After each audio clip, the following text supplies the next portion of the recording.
Assalamualaikum warahmatullahi wabarakatuh. Hai, jumpa lagi bersama saya Sania Rahmawati. Nah, kali ini kita akan membahas tentang keruntuhan kerajaan Safawi. Apa saja sih yang menjadi penyebab runtuhnya kerajaan Safawi ini? Tentunya akan ada sebab-sebab runtuhnya kerajaan ini. Mari simak video ini untuk mengetahuinya.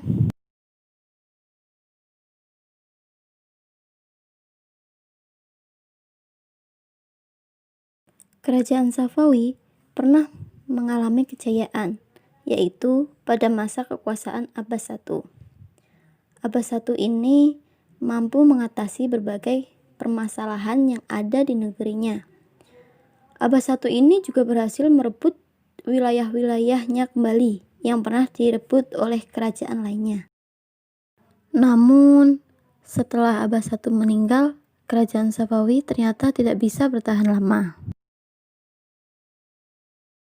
Peninggal Abbas I, kerajaan Safawi berturut-turut diperintah oleh 6 raja. Di antaranya yaitu Safi Mirza pada tahun 1628 hingga 1642 Masehi.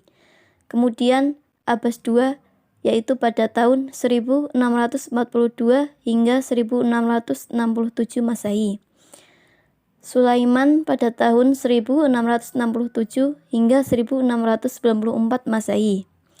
Husain pada tahun 1694 hingga 1722 Masehi. Tahmaps II pada tahun 1722 hingga 1732 Masehi. Dan yang terakhir adalah Abbas III yaitu pada tahun 1733 hingga 1736 Masehi.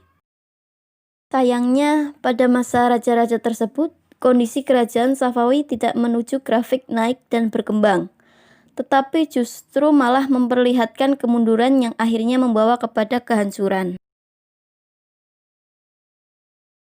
Raja Safi Mirza yang merupakan cucu Abbas I adalah seorang pemimpin yang lemah.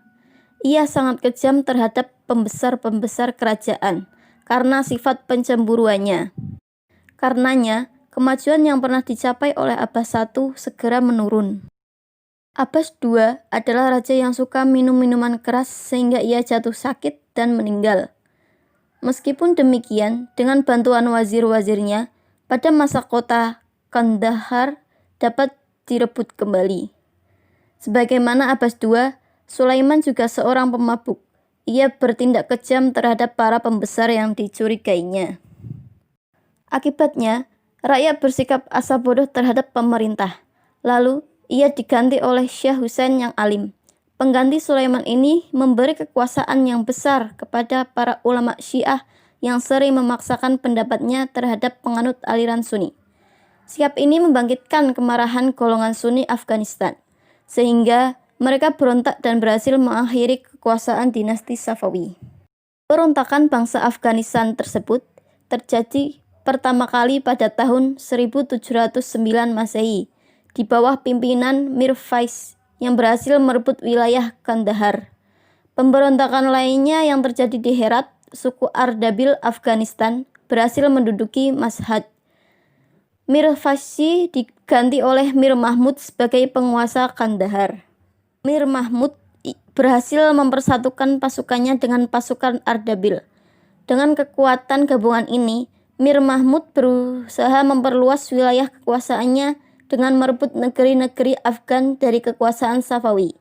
Ia bahkan berusaha untuk menguasai Persia. Karena desakan dan ancaman oleh Mir Mahmud, Syekh Husain akhirnya mengikuti kekuasaan Mir Mahmud dan mengangkatnya sebagai gubernur di Kandahar dengan gelar Husain Quli Khan, yang artinya budak Husain. Dengan pengakuan ini, Mir Mahmud menjadi lebih leluasa bergerak. Lama kemudian, Mir Mahmud dan pasukannya menyerang Isfahan, mengepungnya selama 6 bulan dan memaksa Syekh Husain untuk menyerah tanpa syarat.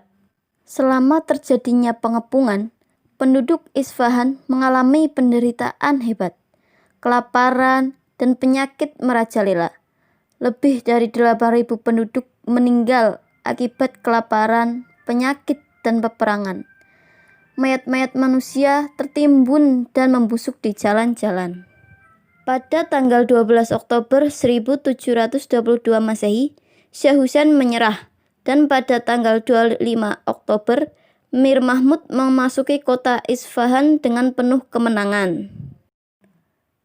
Mir Mahmud menerima mahkota kerajaan Syafawiyah dari Syekh Husain sebagai syah terakhir kerajaan tersebut. Faktor-faktor yang menjadi penyebab kemunduran kerajaan Safawi. Yang pertama adalah adanya konflik yang berkepanjangan dengan kerajaan Utsmani. Berdirinya kerajaan Safawi yang bermazhab Syiah merupakan sebuah ancaman bagi kerajaan Utsmani, sehingga tidak pernah ada perdamaian antara kedua kerajaan besar ini. Yang kedua adalah terjadinya dekandensi moral yang melanda sebagian pemimpin kerajaan Safawi. Hal ini juga ikut mempercepat proses kehancuran kerajaan ini. Yang ketiga adalah adanya sistem pergantian syah yang tidak konsisten. Sebagai sebuah dinasti, pergantian syah diturunkan kepada anak saudaranya. Namun, realitas dalam sejarah Syafawi, hal tersebut tidak berlaku. Banyak sekali syah yang membinasakan keluarganya, termasuk anaknya sendiri, karena dianggap membahayakan kelestarian tahtanya.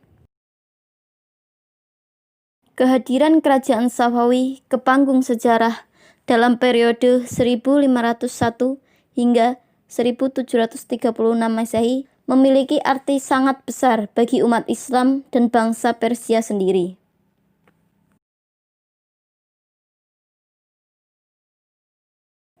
Itulah akhir cerita dari kerajaan Safawi. Kita bisa mengambil pelajaran dari cerita sejarah, mengambil kebaikan untuk memperbaiki masa kini, dan meninggalkan apa yang menghasilkan keburukan. Kasih sudah mendengarkan cerita tentang keruntuhan kerajaan Safawi ini. Sampai jumpa di video berikutnya. Wassalamualaikum warahmatullahi wabarakatuh.